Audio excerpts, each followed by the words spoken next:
Research by the Reserve Bank estimates that the newly legislated two-pot retirement system will boost disposable income for households. Now, the new system, which allows retirement fund members to make partial withdrawals before retirement, will come into effect next month. Let's unpack some of the various issues there. Wayne Hiller van Rensburg is with the Institute of Retirement Funds Africa. Wayne, it's a great pleasure talking to you. Thanks very much for coming on. And you know, I just wonder, insofar as the two-pot system is concerned, on the one hand, obviously there is a real need for households to boost their income, and this is perhaps an easy way to do that. On the other hand, it means that come retirement, you'll have less money available. That's a statement assuming that we're all good people and we do what we're supposed to do over our working lives. Many of us, for many reasons, aren't able to do that. So what the two-pot is helping us with is giving that immediate access. And in the longer run, and I'm not sure every one of us is aware of it, the part we're starting to save from the 1st of September is going to two-thirds of that, at least, we'll only be able to access when we get to retirement. So there's this balance, and it's quite a difficult one, and it's probably going to allow us to think much more about what we do with our retirement fund money every time we engage with it. Yeah, so we can access from the 1st of September a third of our retirement funds, is that right? So, no, we're going to have to from the 1st of September, because remember, we haven't had an opportunity. Some of that, they're calling it the seeding element, is going to come from what you've saved up until the 31st of August. I see. Up to a maximum, so it's 10% of that. So if you have more than 300,000, you're going to have 30,000 Rand in that pot to start on around the 1st of September. If you have less than 300,000, you're going to have whatever 10% of that is. Yeah. And if you have less than 20,000, which means you're going to have less than 2,000 Rand in that pot, you're not going to be able to access it.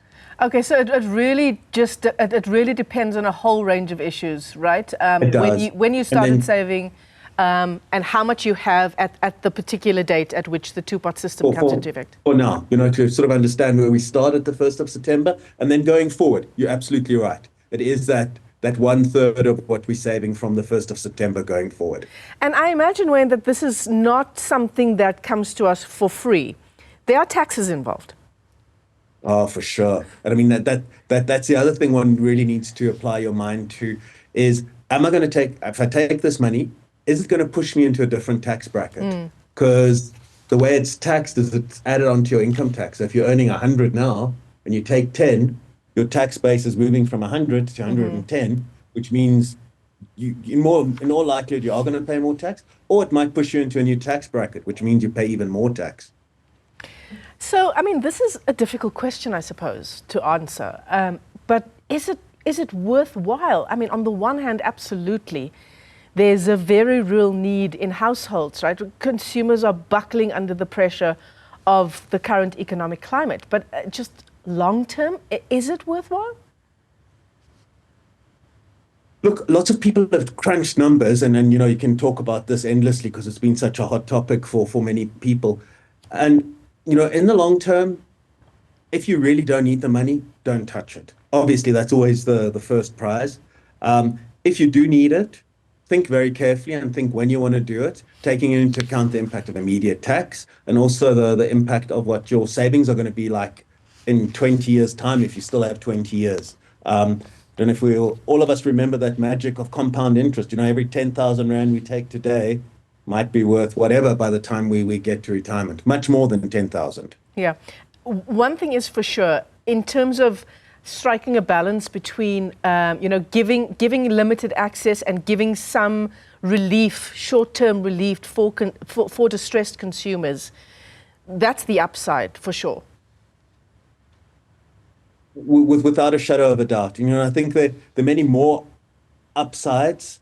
That you can think of, but for me the biggest thing is that we're not going to be able to access some of that money that we would have been able to in the past. That doesn't mean everything that we've saved up to the 31st of August. Just say that before people get scared. Yeah. Remember, everything that you've saved up to the 31st of August is still under the old system.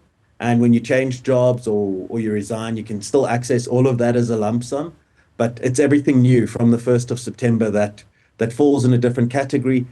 And there's one exception, and it affects people over 55 who are members of a provident fund as at the 1st of March, who are over 55 at the 1st of March 2021. So it's a small group of people, but there are some people who can choose not to be part of the system. Yeah, no, there's a lot of fine print that you probably need to go through if this is something that you're interested in. And if indeed it does turn out that we have a high withdrawal scenario, in real terms, what would be the impact on GDP then, Wayne? So if we look at what the SARB reported recently, is that high withdrawal and immediate consumption would mean that there is a increase of between, I think I'm just quoting the numbers here properly, at the higher level, I think it's between 0.5 and a bit above that increase on GDP. So it means as a country, it will look as though we're doing better because we're spending more immediate money from our savings. Yeah, very interesting indeed. Wayne Hiller van Rensburg, let me thank you for your time. I know you have a flight to catch. We'll let you go. The Executive Officer at the Institute of Retirement Funds Africa.